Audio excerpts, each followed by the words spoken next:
நல்ல கர்த்தர் அல்லேலூயா சொல்லுங்க. சில பிள்ளைங்க வாயை கூடாமல் இருக்கிறதை இருங்க கொஞ்சம் இருங்க. வெளிப்படுத்தல் 3:1 வாசிங்க. 3:1 பட்டுன்னு வாசிங்க. சத்தை சபையின் தூதனுக்கு நீ எழுத வேண்டியது என்னவெனில், தேவ தூதனுடைய 7 ஆவிகளையும் 7 நட்சத்திரங்களும் உடையவர்கள் சொல்லுகிறதாவது, உன் கிரியைகளை அறிந்திருக்கிறேன். நீ உயிர் உள்ளவன் என்று எண்ணி பேர் கொண்டு இருந்தும் செத்தவனாய் இருக்கிற. யாருக்கு அவர் சொல்றாரு அந்த இடத்துல? உயிரோடு இருக்கிறவரை மரித்தவங்க இடத்துல வந்து தேடுறீங்களே அப்படின்றாரு. மரித்தவங்க யாரு சொல்லுங்களா? ஜபம் பண்ணாதவங்க மரிச்சவங்க, விசுவாசம் இல்லாதவங்க மரிச்சிட்டவங்க, கிரியை இல்லாதவங்க மரிச்சிட்டவங்க. ஆமென் ஆமென் சொல்லுங்களா. இப்போ நம்மளை வந்து இங்கே சொல்றாரு பாருங்க, என்ன சொல்லுது? நீ உயிரோட உள்ளவன் என்று பெயர் பெற்று கொண்டிருந்தாலும் நீ செத்தவனாய் இருக்கிறான்றாரு. ஆமென்.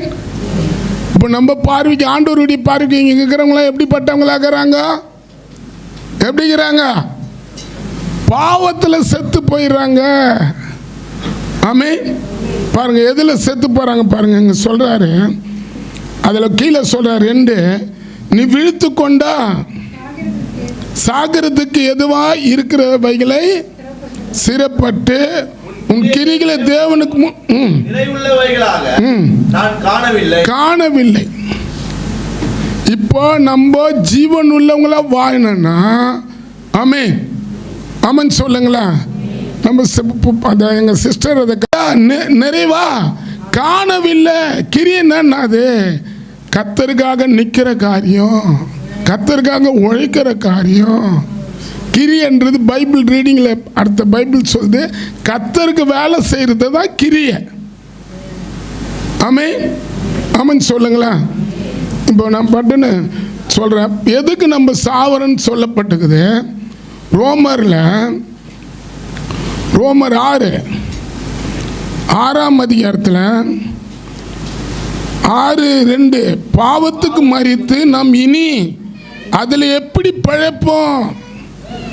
எதுக்கு மறிச்சிட்டோம்? நம்ம பாவத்தில் யார் யார் மறிச்சிடுறாங்களோ அந்த தேவன், அவர் உயிர் தெய்ந்த தேவன் அவங்களோட இணைவார்.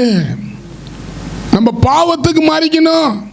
அப்புறம் கீழே கிறிஸ்துவுக்குள்ளாக ஞானஸ்நானம் பெற்ற நாம் அனைவரும் அவருடைய மரணத்துக்குள்ளாக ஞானஸ்நானம் பெற்றதை அறியாமல் இருக்கிறீர்களா? மேலும் பிதாவின் மகிமையினால கிறிஸ்து மரித்தோரில் இருந்து எழுப்பப்பட்டது போல நாமும் புதிதான ஜீவனுக்குள்ளவர்களா. புதிதான ஜீவன் உள்ளவர்களா? என்ன ஜீவியம்? என்ன ஜீவம் வரும்? ஞானஸ்நானத்தை உங்களுக்கு என்ன ஜீவியம்? புதிதான ஜீவியத்தை தந்துருவாரு. ஞானஸ்நானன்றது வந்து ஆண்டவர் பிரியப்படுற காரியம். அப்போ பாருங்க, பாவத்துக்கு செத்துணும். ஆமென் அல்லேலூயா. நீதிக்கு நம்ம பிழைக்கிறவங்கள, பரிசுத்தத்துக்கு உயிரோடு நம்ம காணப்படுறவங்களா மாறணும். கீழே சொல்லிட்டு பாருங்க, மேலும் பிதாவின் மகிமையினால அதிலேயே 5 அதனால் அவருடைய மரணத்தின் சாயலில் நாம் இணைக்கப்பட்டவர்களானால் அவர் உயிர்த்தெழுதலின் சாயலில் இணைக்கப்பட்டிருப்போம். ஆமென் ஆமென் சொல்லுங்க. அப்படின்னா அர்த்தம், நம்ம பாவத்துக்கு சேர்த்துட்டு நம்ம ஜீவியமாக ஆகணும், புது ஜீவியமாக மாறணும். யார் யாருக்கு புதிய ஜீவன் தேவை? உங்கள் பார்ட்ஸில், உங்கள் அவையில் இருக்கிற பார்ட்ஸில் இருக்கிறதெல்லாம் புதுசாக மாற்றினோமா? ஆமாம் பாஸ்டர், மாற்ற சொல்லுங்க ஏசப்பாவை. புது இதயம் தேவை இல்லை? 60-70 வயசு ஆனாலும் திருப்பி அந்த வாலிப வயசில் இருக்கிற அந்த பலத்தை கேளுங்க பாஸ்டர், எனக்கு தருவார். ஆனால் எதுக்கு தராரு? நம்ம வாயிற வரைக்கும் பாவத்திலையும் அக்கிரமத்திலையும் அநியாயத்திலையும் வாழ்ந்துட்டு போகிறதுக்காக தரல. ஆமென். ஆமாம், பரிசுத்தம் உள்ளவங்க இன்னும் பரிசுத்தமாக இருங்கன்றாரு. அப்போ இந்த இடத்துல நீங்கள் பாருங்கள், அது கீழே நீங்கள் பார்த்தீங்கன்னா 9 மரித்தோரிலிருந்து எழுந்த கிறிஸ்து இனி மரிப்பதில்லை என்று கிறிஸ்து இனி மரிப்பதில் என்று அறிந்திருக்கிறோம். மரணம் இனி அவரை ஆண்டு கொள்வதில்லை. அவர் மரித்தது பாவத்துக்கென்று ஒரு தரம் மரித்தார். அவர் பிழைத்திருக்கிறது தேவனுக்கென்று பிழைத்திருக்கிறார். அப்படியே நீங்கள் பாவத்திற்கு மரித்தவர்களாகவும் உங்களை பாவத்துக்கு மரித்தவர்களாகவும். எதுக்கு நம்ம மரிக்கணும்? பாவத்துக்கு மரிக்கணும். எங்க சரீரத்தில் இருக்கிற பாவத்தில் கத்தரை நீ மரிக்கணும். இன்னைக்கு வெள்ளிக்கிழமை மறிச்சு அந்த பாவத்தில் அடக்கம் பண்ணிட்டோம். இன்னைக்கு நம்மள அவருடைய வல்லமையால உயிர்ப்பிப்பாரு. கீழே 12 ஆகையால் நீங்கள் சரீர இச்சைகளின்படி பாவத்துக்கென்று கீழ்ப்படியத்தக்கதாக சாவுக்கு ஏதுவான உங்க சரீரத்தை பாவம் ஆளாத இருப்பதாக. சாவு எதுல வருது? பாவத்துல வருது. பாவத்தின் சம்பளம் என்ன? சம்பளம். பாவத்துக்கு என்ன சம்பளம்? மரணம்.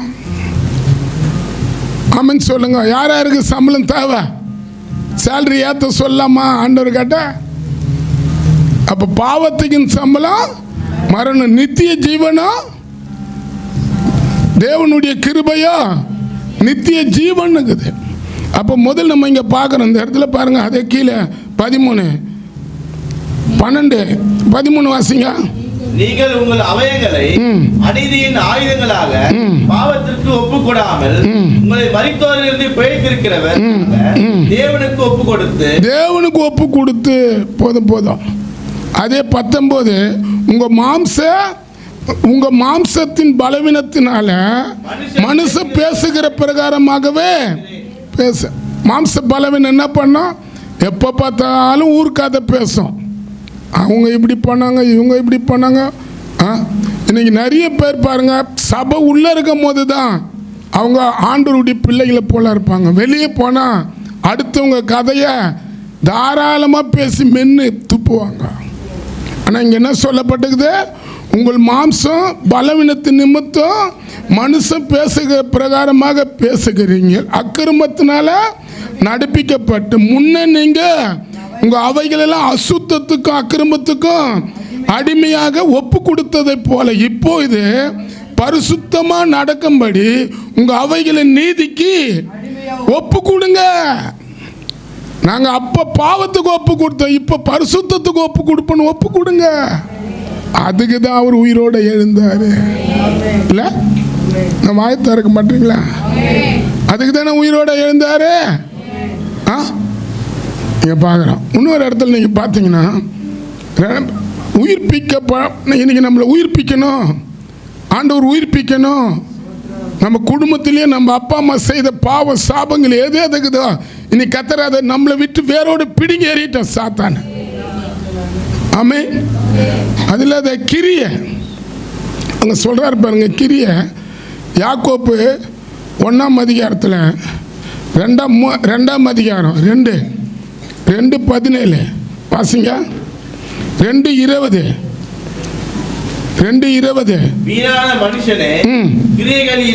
வீணான மனுஷனே கிரி இல்லாத விசுவாசம் அறிய வேண்டும். ஃபர்ஸ்ட் பாவத்தில் செத்து பரிசுத்தத்துக்கு உயிர்ப்பிக்கப்படணும். ரெண்டாவது ஆமென், கிரிய இல்லாத விசுவாசம் என்னதான் செத்தது. அல்லேலூயா. பைபிள் சொல்லுது அவன் கிரிகளுக்கு ஏற்ற பலனை அவரு கொண்டு வருவார்னுக்குது.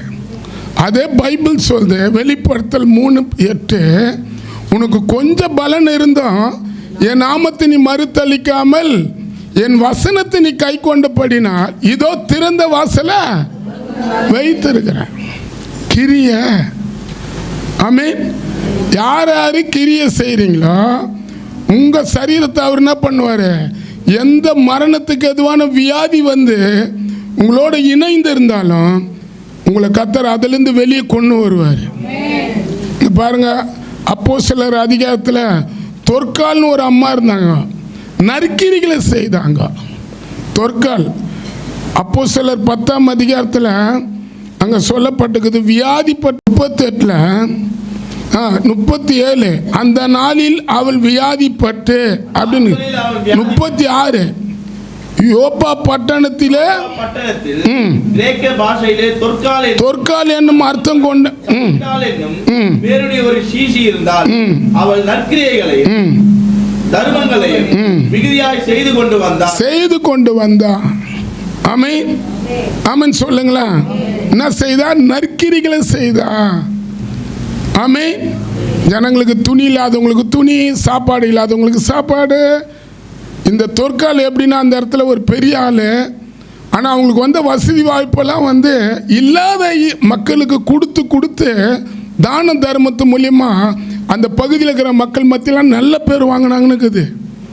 இப்போ அவங்க வியாதிப்பட்டு இறந்து போகிறாங்க. அங்கே சொல்லுது 37 அந்த நாளில் அவள் வியாதிப்பட்டு மரணம் அடைந்து அவளை குளிப்பாட்டி வச்சாங்க. எந்த வீட்டில்? மேல் வீட்டில். இப்போ நம்ம கூட மேல் வீட்டுக்கு போவோம். இங்கே செய்கிற கிரியை தான் மேல் வீட்டில் போய் நம்மளை எழுப்போம். ஆமென். இந்த வசனம் 39 பேதுரு எழுந்து அவர்களோட கூட போனார். அவன் போய் சேர்ந்த போது அவர்கள் அவனை மேல் வீட்டுக்கு அழைத்து கொண்டு போனார்கள். அப்பொழுது விதவைகள் எல்லோரும் தங்களுடன் கூட இருக்கையில் செய்திருந்த அங்கிகளையும் வஸ்திரங்களையும் காண்பித்து. ஆமென். அவ உயிருள்ளவளா இருக்கும் போது அவங்க அண்ணன் தம்பிங்க சொல்றாங்க, யோசேப்பு இறந்துட்டாரு. இனிமே யோசேப்பு இல்லை. ஆனா யாக்கோபு சொல்றாரு, யோசேப்பு உயிரோடகிறாருன்றாரு. அவன் கூட இருந்த அண்ணன் தம்பி அத்தனை பேரும் இவன் இறந்துட்டான், இனிமே அவங்க வீட்டுக்கு வாழ்வாதாரம் இல்லை, இனிமே அவங்க குடும்பம் நல்லா இருக்காது. இன்னைக்கு ரொம்ப பேர் கர்த்தருடைய பிள்ளைகளாக இருந்தாலும், அண்ணனாக இருந்தாலும், தம்பியாக இருந்தாலும், இன்னைக்கு பணம் வந்ததுன்னா ஒருத்தர் கொஞ்சம் அப்படி நல்லா இருந்தா, இல்லை கொஞ்சம் பண வசதியாக இருந்தா, இன்னைக்கு கொஞ்சம் அப்படி இப்படி கவலமாக இருந்தா, அவங்க சொல்கிறத பற்றி அவங்க கதி என்ன ஆச்சுன்னு சொல்கிறது. கொஞ்சம் உயர்வு ஆயிட்டோம்னா, ஐயோ அவனை எப்படின்னா ஆண்டவர் எதுனா ஒன்று பண்ணுற கூடாதா. ஆனால் யாக்கோப் சொல்கிறாரு, என் பையன் உயிரோடு இருக்கிறான்,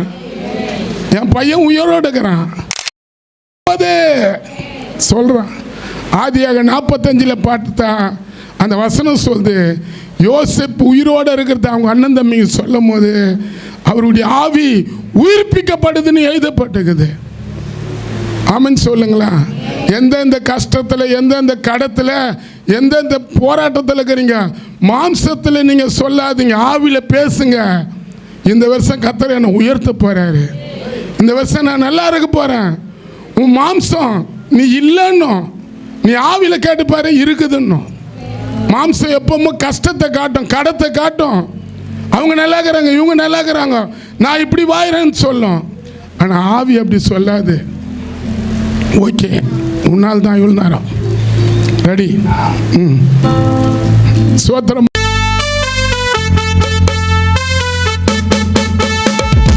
அல்லேலூயா, சோத்திரம் சோத்திரம். அல்லேலூயா, சோத்திரம் சோத்திரம். கர்த்தர் கூடத்தான், கர்த்தர் அடுத்தான், கர்த்தருடைய நாமத்துக்கு சோத்திரம்.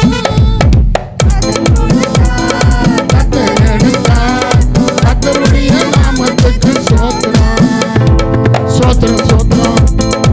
அல்லேலூயா. சொல்லு. சோத்திரம் சோத்திரம். அல்லேலூயா. ஆராய முடியாத பெரிய காரியங்கள், என்ன முடியாத அதிசயங்கள், ஆராய முடியாத பெரிய காரியங்கள், என்ன முடியாத அதிசயங்கள் அவர் உனக்காக செய்வாரே, அவர் எனக்காக செய்வாரே,